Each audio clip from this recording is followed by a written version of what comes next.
This video covers searching for SOFIA data on moving targets. If you're a solar system object observer, you already know that SOFIA has a lot of observations of solar system targets.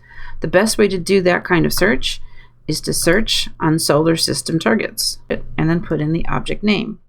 You do need to pick the NAIF ID from the pull-down.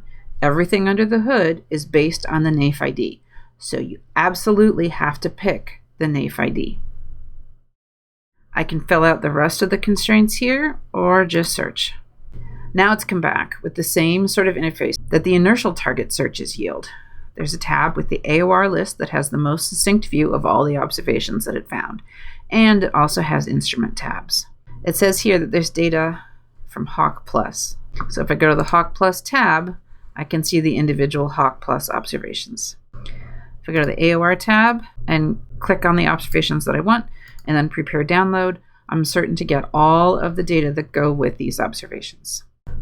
Another way to search for moving targets is to go to the Precovery tab. You can put in a known object, just like for a solar system target, or the orbital elements, either one-line input or manually, individually, for either an asteroid or a comet. What it does is take those orbital elements, calculate the orbit. We look for observations that were either deliberately targeting that object or serendipitously catching that object.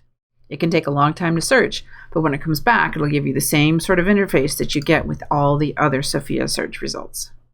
Don't forget, of course, there's online help with more information.